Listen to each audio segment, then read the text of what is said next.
সুপ্রিয় দর্শক আসসালামু আলাইকুম। আশা করি আপনারা সবাই ভালো আছেন। যে যেখান থেকে আমার ভিডিওটি দেখছেন সবাইকে স্বাগতম। আবারও হাজির হয়েছি নতুন একটি ভিডিও নিয়ে।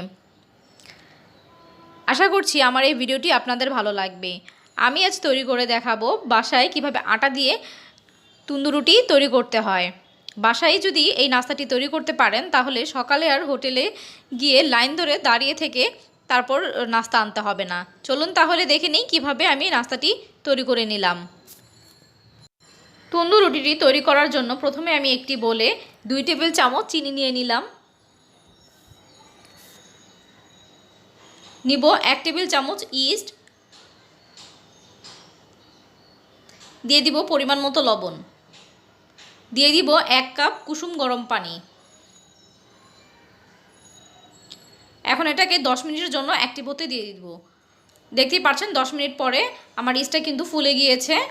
আমি একটু ভালো করে মিশিয়ে নিচ্ছি নেড়েচেড়ে।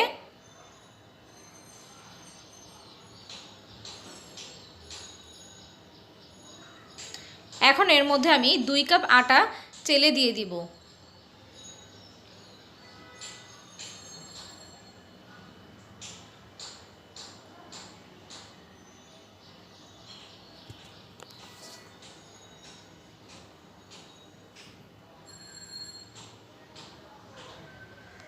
এখন আমি হাত দিয়ে খুব ভালো করে এটাকে ময়ান করে নেব।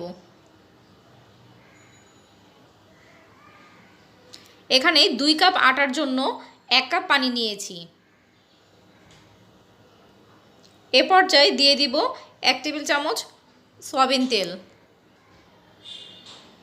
এখন আবারও খুব ভালো করে মাখিয়ে নিচ্ছি।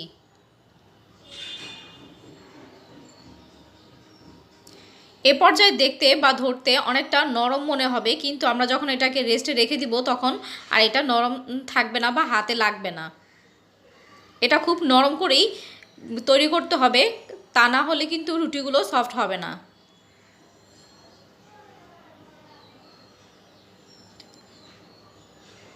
দেখতেই পাচ্ছেন এটা আমি যে দেখিয়ে দিচ্ছি অনেকটা সফট হয়েছে। আমি একটু তুলে দেখিয়ে দিচ্ছি, এটা এ পর্যায়ে অনেক নরম মনে হবে। এখন এটাকে আমরা 1.5 ঘন্টার জন্য একটা সাইডে রেখে দিব। ফিরে আসলাম 1.5 ঘন্টা পর। দেখতেই পাচ্ছেন আমার এটা কতটা ফুলে গিয়েছে, একদম ডাবল হয়ে গিয়েছে। আমি এখন এটাকে চেপে চেপে বাতাসটা বের করে দিচ্ছি এবং আবারও খুব ভালো করে এটাকে ময়ান করে নেব।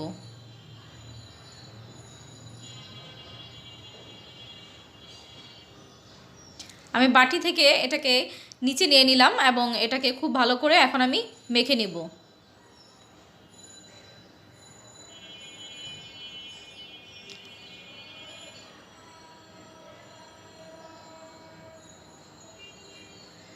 দেখতেই পাচ্ছেন আমি কিভাবে করে নিচ্ছি। এখন এটাকে আমি 3টা ভাগে ভাগ করব। আমি হাতে অল্প একটু আটা নিয়ে তারপর দেখতে পাচ্ছেন আমি এরকম একটু ঘুরিয়ে ঘুরিয়ে নিচ্ছি। উপর থেকে টেনে টেনে নিচের দিকে নিয়ে এরকম গোল করে একটা বল করে নিয়েছি। এখন এটাকে সামান্য একটু আটা দিয়ে হাত দিয়ে চেপে চেপে একটু বড় করে নেব। এখানে কিন্তু বেশি আটা দেওয়া যাবে না, খুবই সামান্য পরিমাণে দিতে হবে। এখন একটি বেলুনের সাহায্যে রুটিটাকে বেলে নিব। দেখতেই পাচ্ছেন আমি রুটিটাকে বেলে নিয়েছি। আমি একটু তুলে দেখিয়ে দিচ্ছি এটা আমি কতটা মোটা রেখেছি। দেখতেই পাচ্ছেন সাইডটা দেখে এইরকম মোটা রাখতে হবে, খুব বেশি পাতলা না আবার খুব বেশি মোটাও না। এখন এর মধ্যে আমি লবণ দিয়ে মেশানো পানি উপর দিয়ে মেখে দিচ্ছি।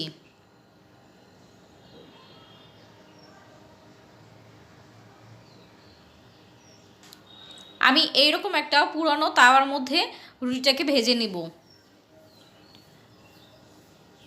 তাওয়াটা গরম হয়ে গেলে এখন এর মধ্যে আমি দিয়ে দিলাম রুটিটা। এখন একটা ঢাকনা দিয়ে ঢেকে রাখবো কয়েক সেকেন্ডের জন্য। ঢাকনাটা খুলে দেখতেই পাচ্ছেন রুটিটা ফুলে গিয়েছে। আমি একটু চারদিকে ঘুরিয়ে ঘুরিয়ে নিচ্ছি যেন চারদিকে সমান আগুনটা লাগতে পারে।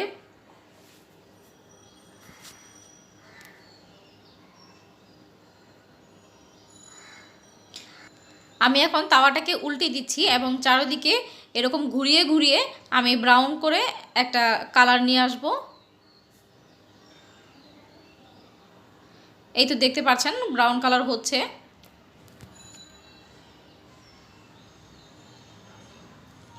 আমি পুরো রুটিটাকে এভাবে ঘুরিয়ে ঘুরিয়ে ভেজে নেব। এই তো দেখতে পাচ্ছেন অনেক সুন্দর হয়েছে, ভাজা হয়ে গিয়েছে।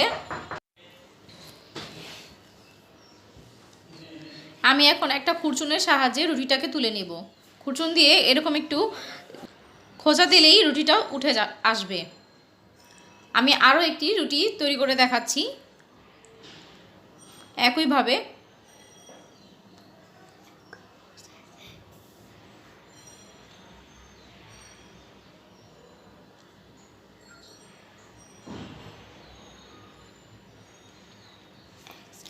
আবারও ঘুরিয়ে ঘুরিয়ে একটু ভেজে নিব এবং তাওয়াটা উল্টে দিব।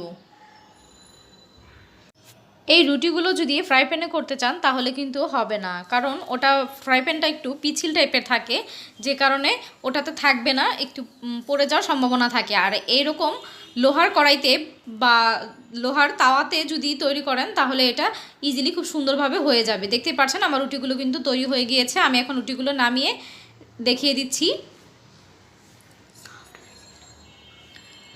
আলহামদুলিল্লাহ আমার রুটিগুলো কিন্তু খেতে হোটেলের রুটির মতোই হয়েছিল।